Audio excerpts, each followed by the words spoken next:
வணக்கம் தோழமைகளே. கல்கி இயற்றிய பார்த்திபன் கனவு பாகம் 2 அத்தியாயம் 15. கடற்கரை பிரயாணம். இளவரசன் விக்கிரமனை ஏற்றிக்கொண்டு கிளம்பிய கப்பல் சீக்கிரத்திலேயே வேகமடைந்து கிழக்கு நோக்கி செல்லத் தொடங்கியது. சிறிது நேரத்திற்கெல்லாம் மாமல்லபுர காட்சிகளும் கோவில் கோபுரங்களும் மரங்களின் உச்சிகளும் மறைந்துவிட்டன.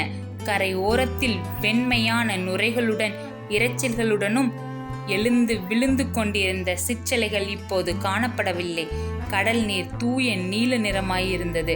அந்த நீல நிற பரப்பிலே பெரும் பள்ளங்களும் மேடுகளும் பெருமூச்சு விட்டு கொண்டு மேலே எழும்பியும் கீழே விழுந்தும் அவதிப்பட்டு கொண்டிருந்தன. அதே சமயத்தில் துயரம் நிறைந்த ஹோ என்ற இடைவிடாத புலம்பல் ஒலியும் கேட்டுக்கொண்டிருந்தது. இவ்விதம் விக்கிரமன் வெளியே கண்ட காட்சியானது அவனுடைய உள்ளத்தின் நிலைமையை பிரதிபலிப்பதாயிருந்தது. கடலின் ஆழத்தில் குடிகொண்டிருக்கும் எல்லையற்ற மோன அமைதியை போல் அவனுடைய இருதயத்தின் அடிவாரத்திலும் விவரிக்க ஒண்ணாத பரிபூரண சாந்தி நிலவிற்று. அதே சமயத்தில் அவனுடைய உள்ளத்தின் மேற்பரப்பில் என்னவெல்லாமோ எண்ணங்கள் அலை அலையாக எழுந்து கொந்தளிப்பை உண்டாக்கின.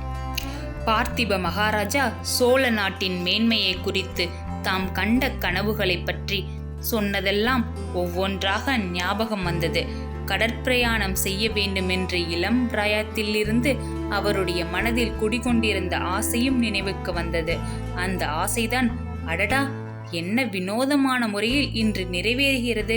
புலிக்கொடி கம்பீரமாக பறக்கும் பெரிய பெரிய கப்பல்களில் சோழ நாட்டு வீரர் படைகளுடன் பிரயாணம் செய்து கடல்களுக்கு அப்பால் உள்ள தேசங்களெல்லாம் வெற்றி கொடி நாட்ட வேண்டுமென்ற மனோரதத்திற்கும் இன்று பல்லவர்களின் சிங்கக்கொடி பறக்கும் கப்பலில் கையும் காலும் சங்கிலியால் கட்டுண்டு தேச பிரஷ்டனாய் பிரயாணம் செய்வதற்கும் எவ்வளவு தூரத்திற்கு எவ்வளவு தூரம்.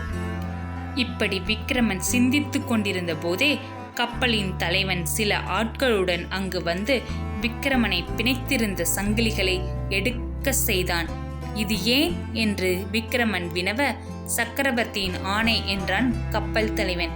என்னை எங்கே கொண்டு போகிறீர்கள் என்று விக்கிரமன் கேட்டதற்கு, இங்கிருந்து 12 நாள் பிரயாணத்தின் நடுக்களிலே ஒரு தீவு இருக்கிறது.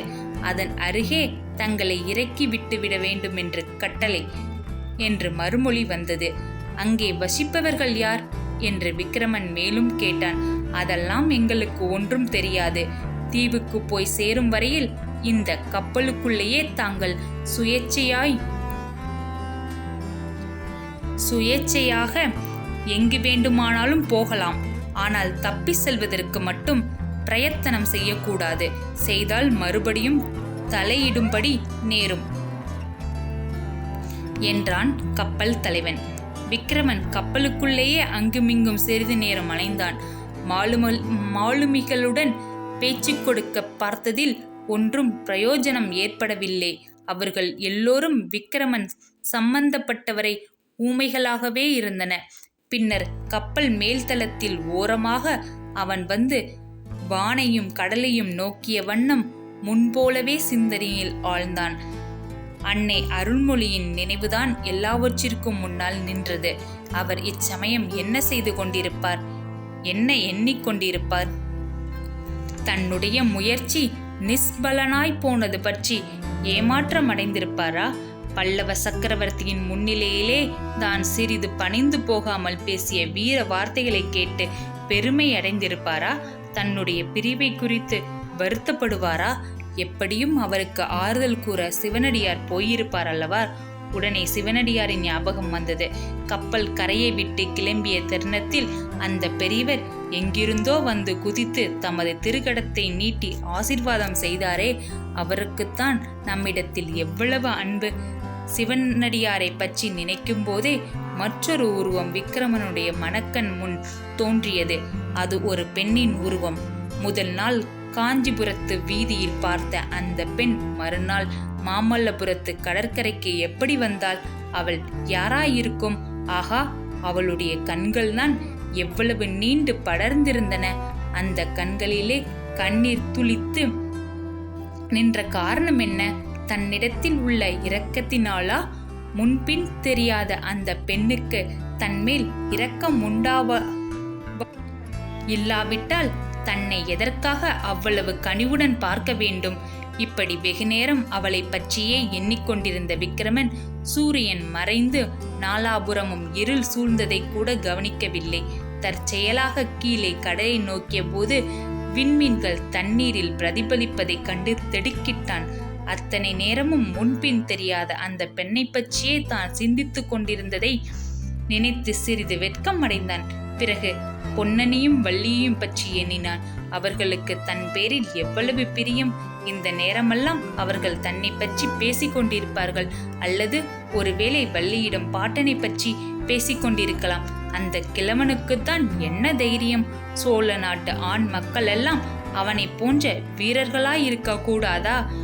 இருட்டி ஒரு ஜாமம் ஆனபோது நீல கடலை செம்பொற்கடலாக செய்து கொண்டிருந்த கீழ்வானத்தில் சந்திரன் உதயமானான். பூரண சந்திரன் இல்லை, முக்கால் சந்திரன் தான். பார்ப்பதற்கு ஒரு பெரிய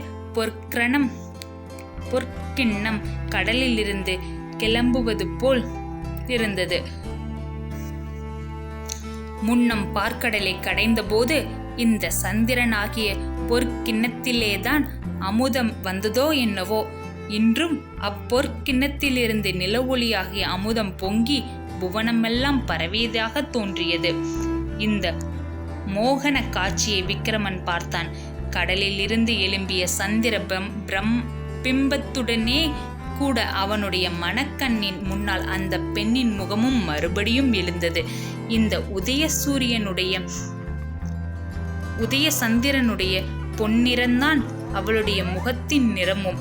ஆகா, அது என்ன அழகான முகம் என்ற எண்ணம் அப்போது விக்கிரமனுக்கு முதலாக தோன்றியது. அந்த பொன் முகத்தின் அழகை அதை கவிர்ந்திருந்த கருங்கூந்தல் எவ்வளவு நன்றாய் எடுத்துக்காட்டியது! ஆம், நிகரில்லாத சௌந்தரியம் வாய்ந்தவள் அந்த பெண்.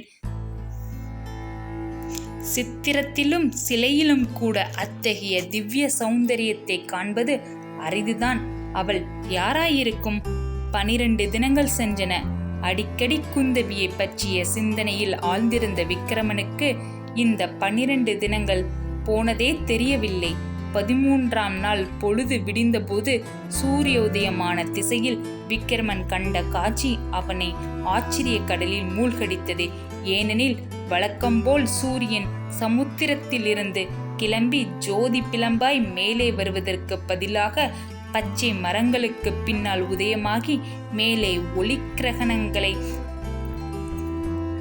பரப்பினான்.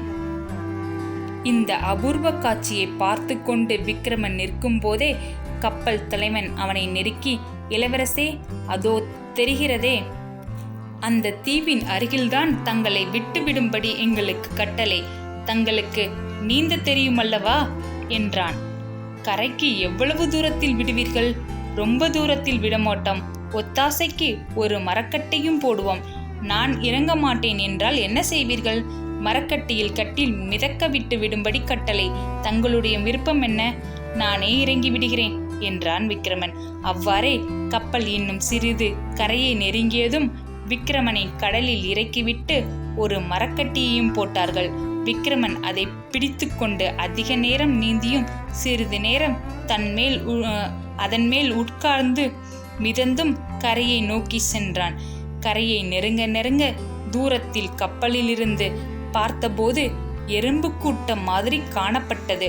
உண்மையில் மனிதர் கூட்டமே என்று தெரிய வந்தது. அந்த மனிதர்கள் யார்? எதற்காக கரையில் வந்து கூடியிருக்கிறார்கள்?